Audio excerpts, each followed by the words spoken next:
My name's Duhaney, alias Asher Dread. I was born in Jamaica, brought up in London, and the last 17 years or so back and forth, Wales, London. Yeah, yeah. I'm 55 years old. I'm born and I'm gonna die. My heritage is, as my father keep reminding me, more Indian than African, but to me I'm an African, but my heritage is mainly of Indian, Arawak, American Red Indian, and what is now Pakistan, but it was India at the time, India.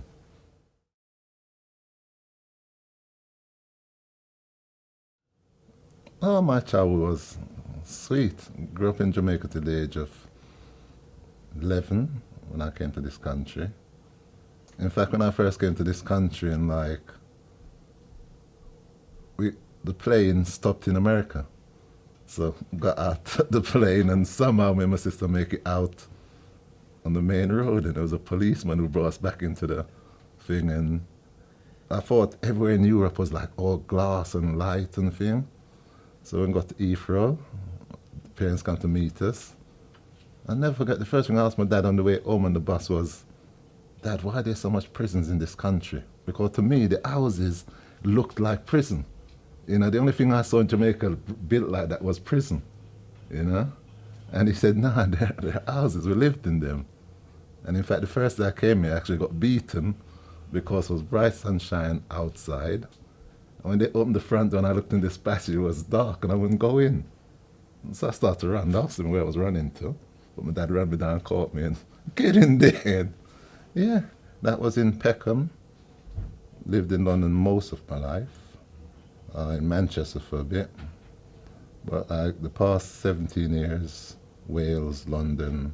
Of course, I've got kids in Wales. And I've been moving up to Wales now for the past 18 months. I've actually got a place in Tanapandy. Yeah, Tanapandy, yeah. So, yeah, I'm a Welshman now. I find in Wales, generally, people are a lot more friendly. And I must commend your special constables. Not enough has been said about the police. They always get bad press, but when they do good, because I've been involved in the Black History Month for a few years in Wales, and a couple of years ago, we done a Black History Month in another part of Wales, which I don't really know. And the special constable there, they was exceptional. They was exceptional.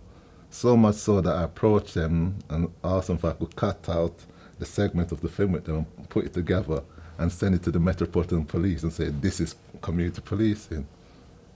And then you get the Valley people where I'm living at the moment, different to Cardiff people as well, you know. I just find that the Valley people more warm and open, but Cardiff now is a very diverse, coming like London in a way when it comes to diversity. You know, for such a small city, you're surprised. You know, walking in town just yesterday, I was surprised the amount of different languages I heard, you know, and all the faces look the same, but the different languages really surprised me, which I don't know why, because I'm from London, but I just never expected really. And I find it nice. I find the people nice, more open, and I find as a black individual in Cardiff, I can more or less do and be who I want, really, if I have the mind to, you know. When London is, to get to certain people, you have to go through so many different stages. Like, yeah, it's nothing for me to go and see the chief of police or, you know, so it's a lot easier. It's for me as a black man, anyway. My parents told me a lot, actually, you know, because my family is like lawyers, soldiers, chief of police. In fact, my uncle just died there a couple of weeks ago. Saw him on the internet, and apparently he was known as the Duke, which I never knew, you know. But, you know, treat people good, and generally people will treat you good, you know. And it's like, do unto others as you would have others do unto you. My dad's always saying that to me, and I never fully understand. Like most things my parents said to me, it's only since I become a man that I'm fully understanding them, you know. and which I try to pass on to my kids. You know, respect people, and people respect you in general. You know, you'll always get the individual, but from time you're going to bring yourself down to their level. That's why I'm against like death penalty and all them things, because I can't see how in society you can say a man's wrong for taking a life, and you're going to use whether the law, the Bible, or whatever to justify you taking that life. So no, wrong is wrong, right is right. My life's very simple in that way. Well, originally my kid's mother came up here for a week holiday and just never come back. So, you know, to see my kids, I had to come to Wales to visit, you get what I mean? And yeah. And over the years, like I said, I've been involved in a lot of things, Carnival and Black History Month, a few other projects, you know, which I've enjoyed. And just the people in general, I just find them a lot warmer, you know. But yeah, I like Wales in general, yeah. Well, the ones that I've been involved with, yeah, because I've seen where it grow from like a flower, you know. I've seen where it's open, and I see where, like when I first got involved in it with you, it's like there wasn't so much, for want of a better word, them visible white people around, you know. But now it's like more visible, and the only thing I find sort of disheartening a bit is that they're still pulling the purse strings, you know. And I don't care what anybody say, nobody cannot tell a black person what they feel or what they are experiencing in life unless they are a black person. Same with a white person. I can sympathize, but I could never say, I know how you feel, which seems to be everybody's favorite saying, but no, you don't know how I feel. You know, I've had bad experience up here with police as well. But I don't know, a few years ago, a friend of mine was asking me about keep getting stopped by police. And to me now, over the years, it's become like a joke. Because I've stopped and rushed police when they're following me. And a friend of mine who's now a preacher, he was saying to me about, you know, why do you put up with it? And I was explaining to him that, to me, it's become a part of life. I've accepted it. And it wasn't until he pointed out to me that, no, you don't accept them things. You know, that I really start to appreciate certain things because because it always happened. Like, you know, you see something on TV every day. So it's right, that's it. And no, it's not, you know. So.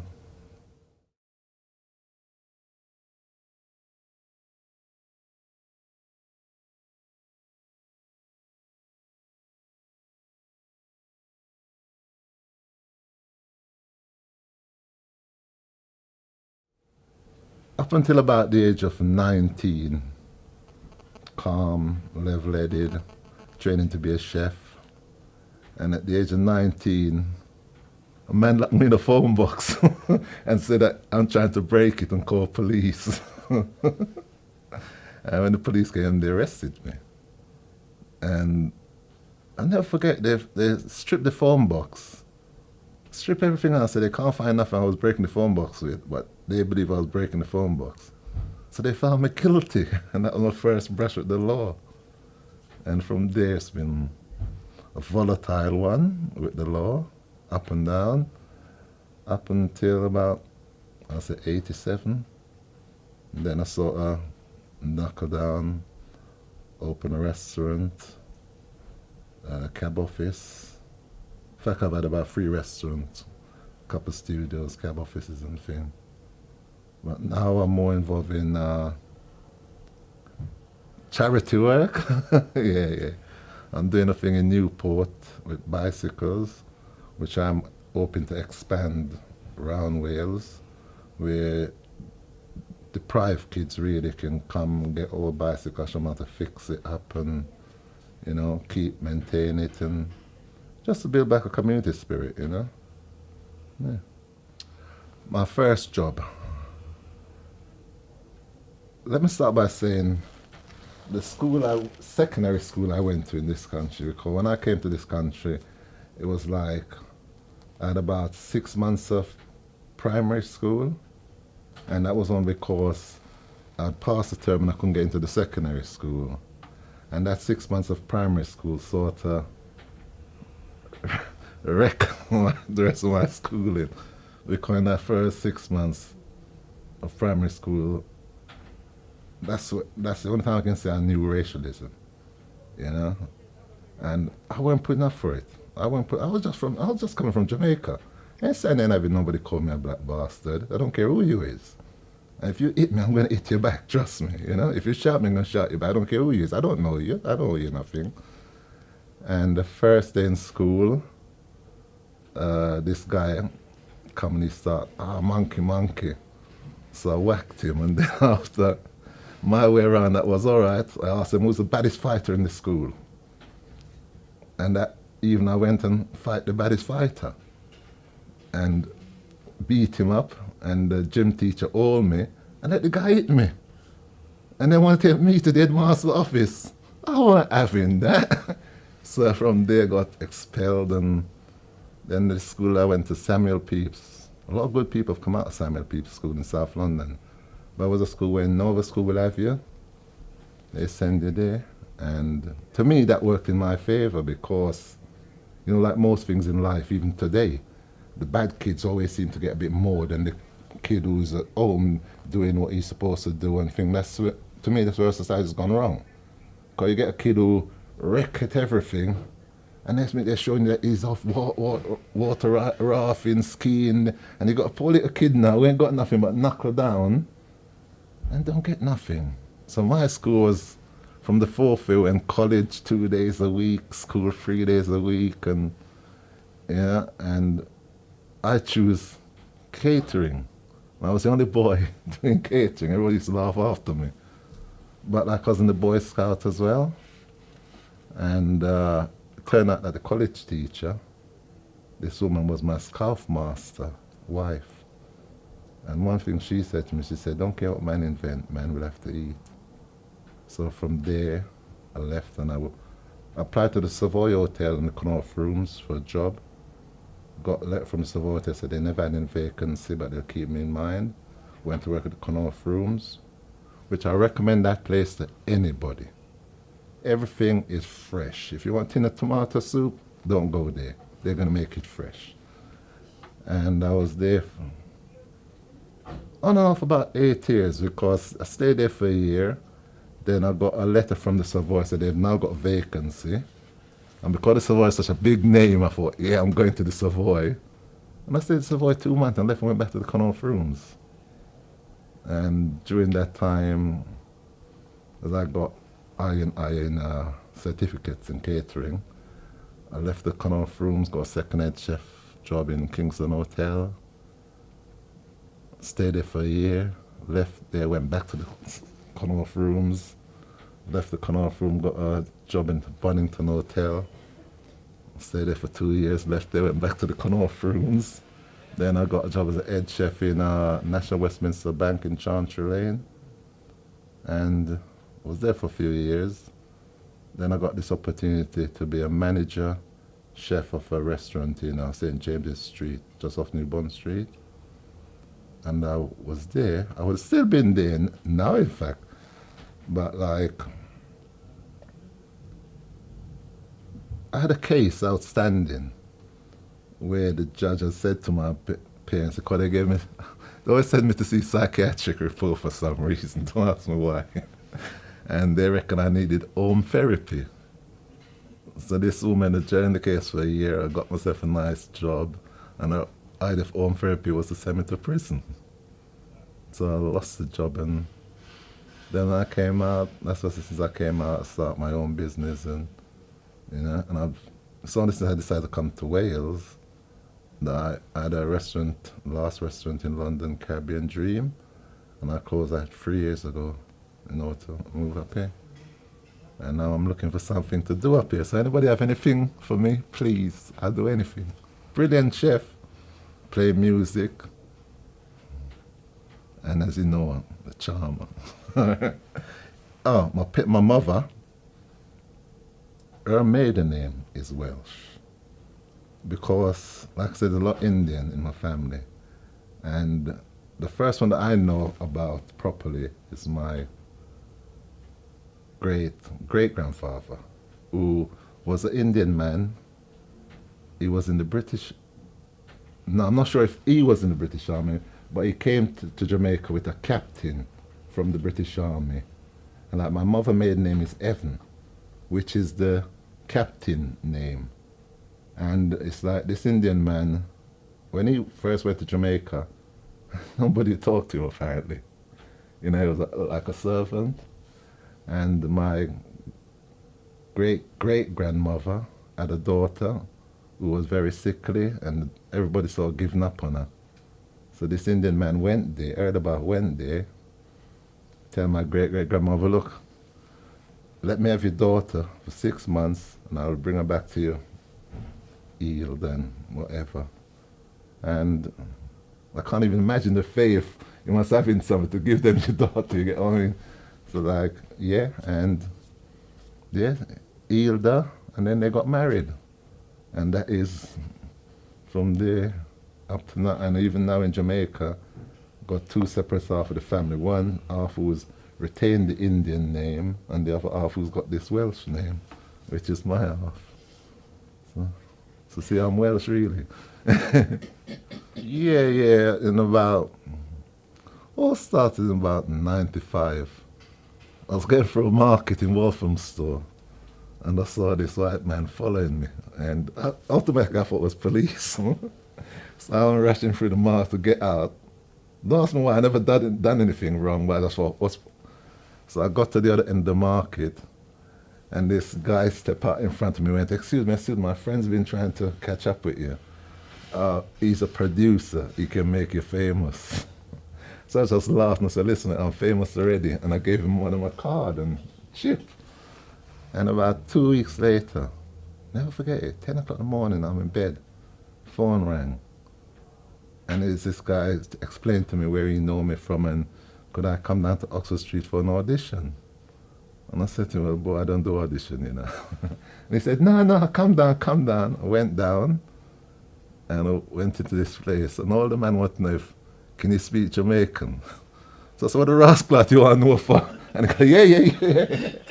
And started there, and I done a film called Minor Celebrity. Turned out it was for Spanish people. And for many years, about twice a year, there's a firm Essential Oil. They take me to Africa, Jamaica, 2-3 weeks at a time, and they just basically put me in the gym, oil me down and take pictures. Sometimes dressed as a Roman, sometimes dressed as whatever. And there's been a few like Tractor magazine, which I'm on the front cover of their magazine, and a bike magazine and all that. So yeah, and various of a little thing, but they're just fun things, They're just, a lot of people trying to tell me about equity card and all them things, but nah. I tell people I'm not an actor, I'm never inspired to be an actor. I'm just doing it because I enjoy it. When I stop enjoying it, that's it. So, yeah. Oh, my life.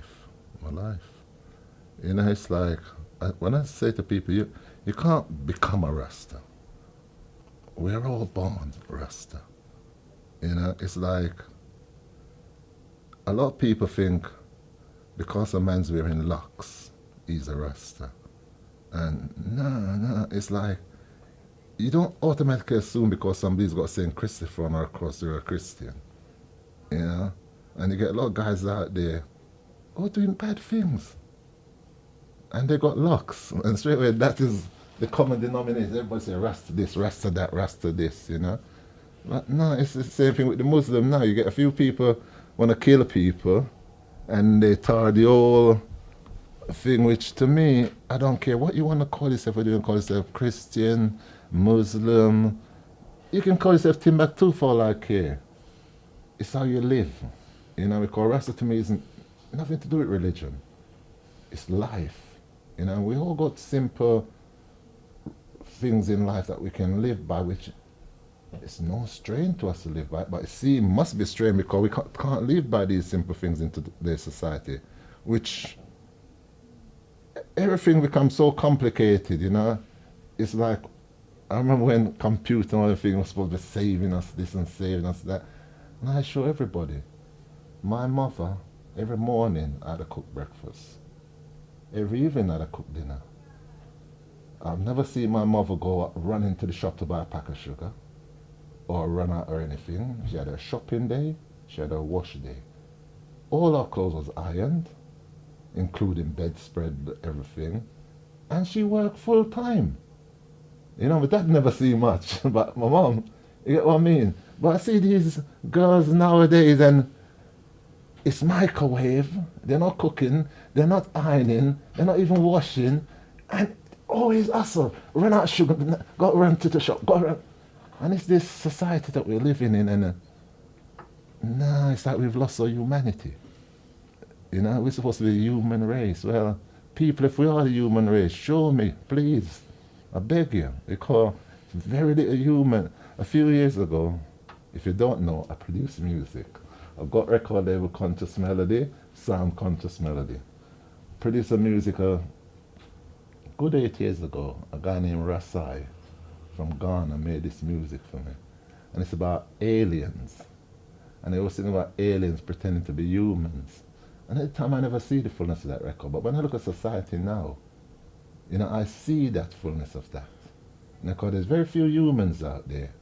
People might think I'm talking rubbish or this restaurant's gone mad. But trust me, there's very few humans left out there. Because the way society is going on now, the way the world in general is going on, you know, if you had the humanity, why would you want to go and kill your brother? Why would you want to go and rape a little girl? You know, why would you want to go and rob your brother? You know, when more time, I find, don't care how far-fetched it seems, you ask somebody for something, 9 out of 10 times they'll give it to you. You know? And life, that's what Rasta means to me, life. My earliest memory of Cardiff.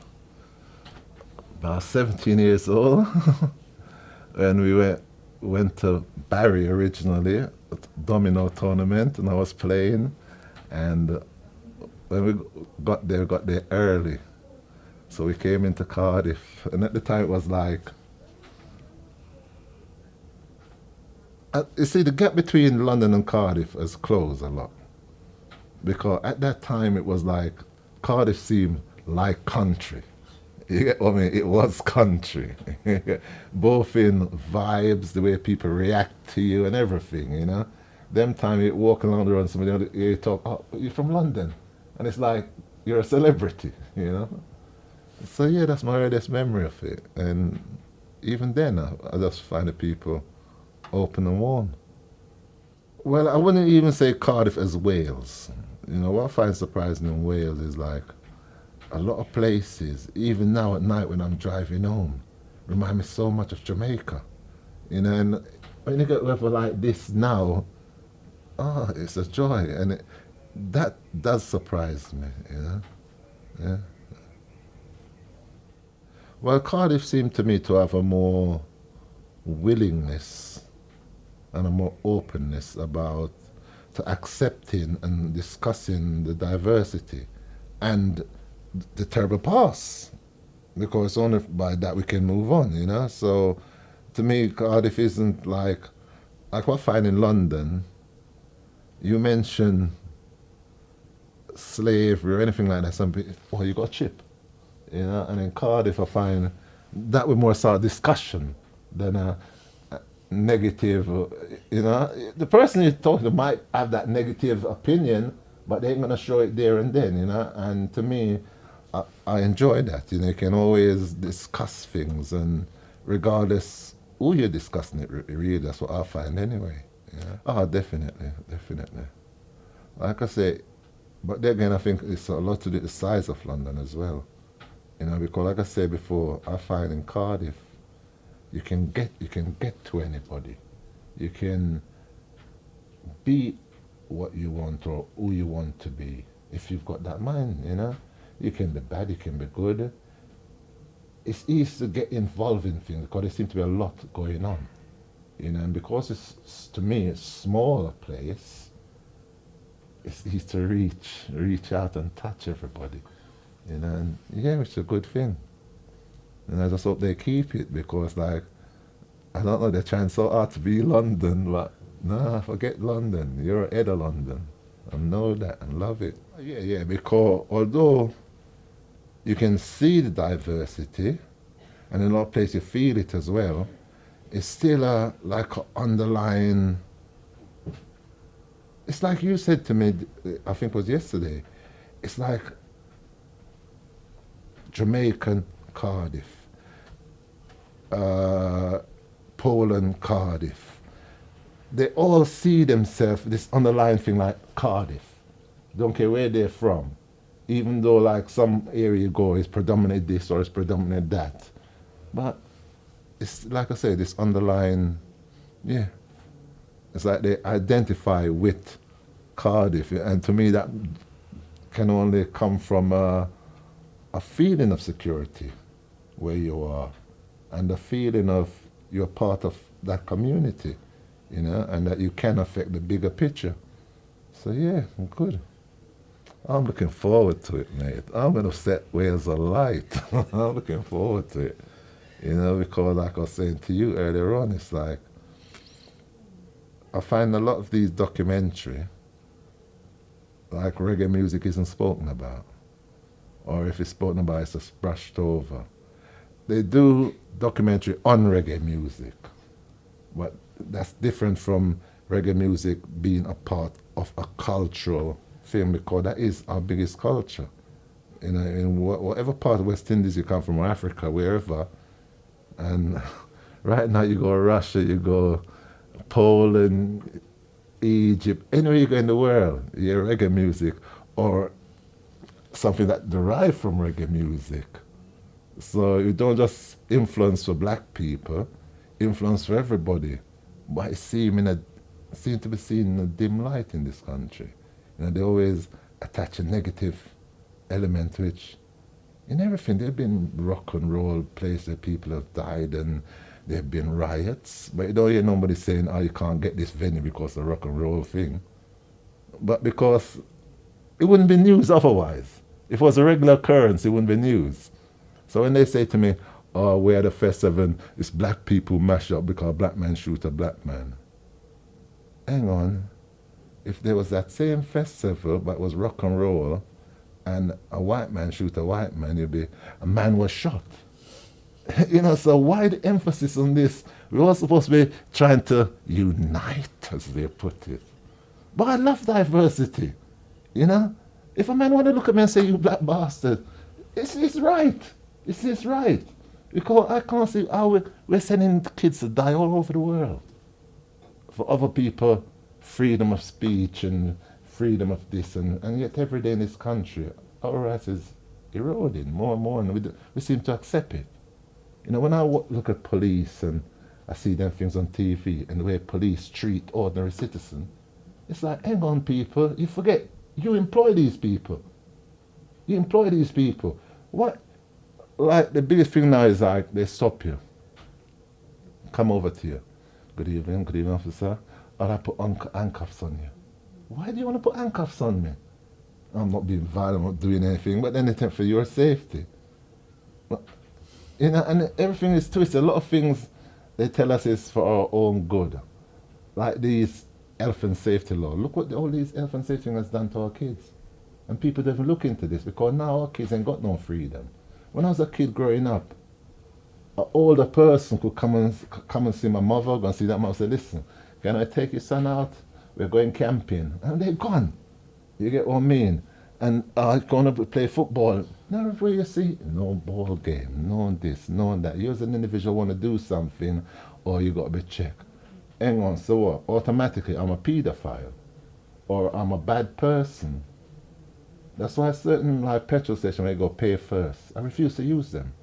I'm not paying for a service before I receive it. These self-service places in all these big stores, I'm not using them because I want to know That woman who's working on that cashier now, 10, 20 years time, her daughter might want that job. But if we all go into this thing and, oh, it's quicker, it's this. No, it's not quicker. You're eroding your society. And we've got to know these things. But we're just so blasé about it. You know, it's all about me. Maggie Thatcher.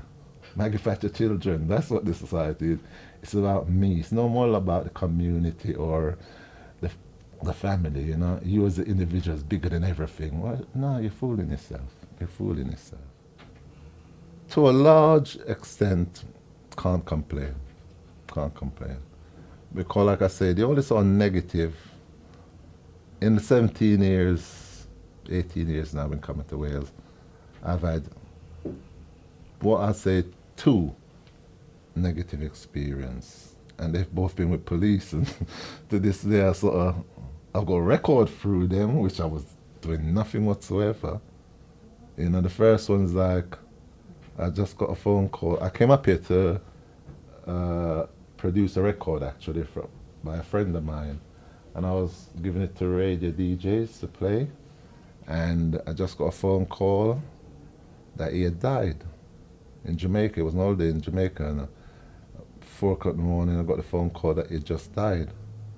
And I've got this album for over a year, and just like this song I put it out, the guy died. So I went out, at the time I had a Mercedes convertible, went outside, sit in my car, it's parked in a place off the road, I'm just sitting in there, and I was listening to the album, and I turned it down very low because I was aware of the time and other people, and I'm just sitting there, lie back on the seat, listening to it, and then I heard tap tap on the window. And when I look up, it's 2 police officers. So I wind my window down halfway and, good morning, officer, can I help you? And he asked me if I could step out the car. Stepped out the car. And then I couldn't believe it. The first thing the guy said to me, he wants to put handcuffs on me. So I'm saying to him, listen, I'm not being aggressive in any way. I'm not being violent in any way. Why do you want to put handcuffs on me? And then, well, as you might notice, when I speak with my arms. So when I was saying, why do you want to put handcuffs on me? He went click and got one of my arms. So I pulled it away. And then there's another police standing this side of me. And then I heard when he said, move out the way, John, move out the way, I'm going to spray him. And I was standing there laughing because to me it was like a joke. I was sort of looking for the camera, serious. That's what it was like a joke. But then when I saw this man take this thing out and emptied it in my eyes, I couldn't believe it. And then they call that van, and next minute all heap of police, and it was just madness. You know, that was my first negative experience many years ago. And then about a month ago, I'm going home one night, saw this police car behind me. A good mile they're following me, took no notice. And all of a sudden, blue light flashed. So I pulled over to let him pass, but no, I never knew he was actually pulling me. And he came up to me, and his first thing was that I was driving irrationally. So I said, what do you mean I was driving irrationally? In what way? He go, well, when you come out of that turning down there, I was driving. And then all of a sudden he stopped and he go, well, one of your brake lights ain't working. So I went to look, and he said, well, you can't see it. Somebody has to press the brake. So I told him, I said, well, why are you stopping me? For driving irrationally or because one of my brake lights ain't working? And then from saying that, he looked at me and go, you're drunk. I don't drink. I don't drink. And he gave me this thing to blow into. I blow into it, he took it. And next thing, he's pulling out handcuffs, saying that I'm drunk. So I'm saying to him, no. If that thing says I'm drunk, it must be wrong somewhere. But at this time now, the other police was sitting in the car, come walking up, and he's going, what's the matter? Have we got any problem here? So I turned to him and said, yes, we haven't got any problem at the moment. We are going to have a problem. You know, because from the last episode, the police and the way I was treated, I've told every police in Wales, you're going to arrest me, I'll give you something to arrest me for. I ain't getting arrested for nothing again and then get guilty in court. So like, I explained to the other one. He was more reasonable. What's going on? So then I said to him, well, all right, let me blow into your thing then. Because his one must be 40, because I don't drink, and it blow into his account negative. He wouldn't have it, so they kept me there to call the next unit in with another thing. And then I had to end all that after nearly 2 hours of my journey. Everything all right. They just go to get in their car. So I said, well, hang on, what about sorry or whatever? Guy just got in his car and drove on. But no, like I said, 2 in 17 years, that ain't bad.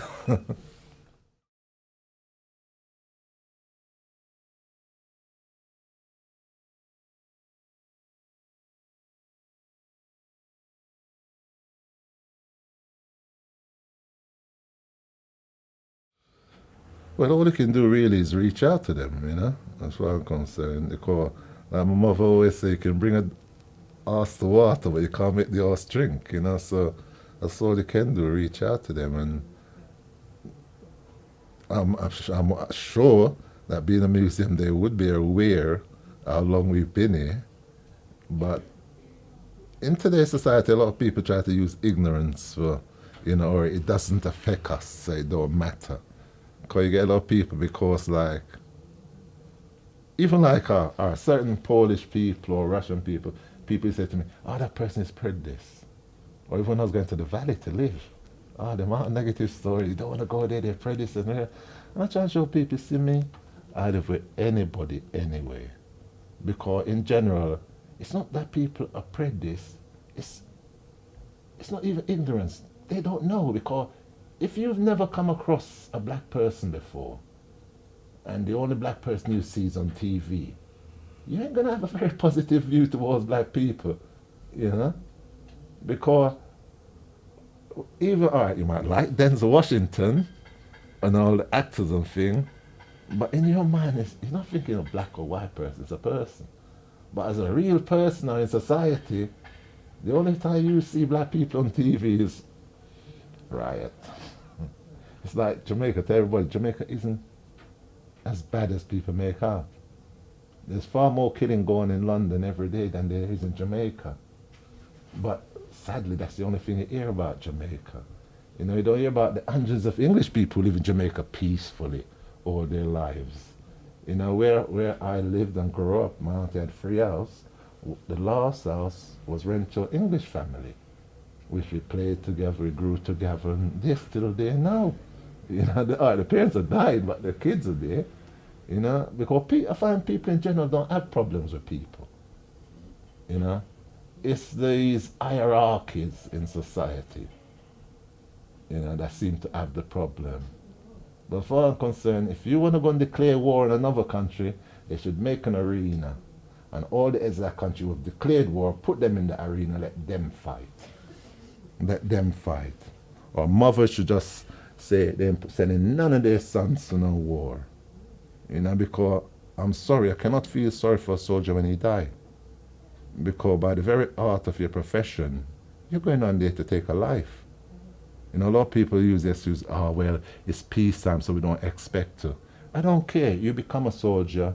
A soldier main function is to kill. Full stop. So don't tell me, oh, I'm going to feel sorry. People, I'm sorry for your losses and things, don't get me wrong, but I have no sympathy. Because every time an English soldier come back dead, I see this big thing, and the only thing I think about, well, how much life has that English soldier cost? In whatever country, in whatever atmosphere war he was fighting in. And I'm sure that same guy who died, he could have lived quite happily with many of these people he's killed if it wasn't that our hierarchy say there are enemies.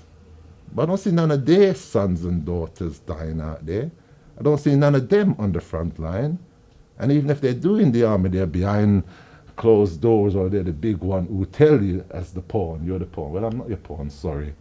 I am me, I am king, mate. So if you want to go and fight, go and fight. Well, you see, it's like people use this word religion very loosely, I find.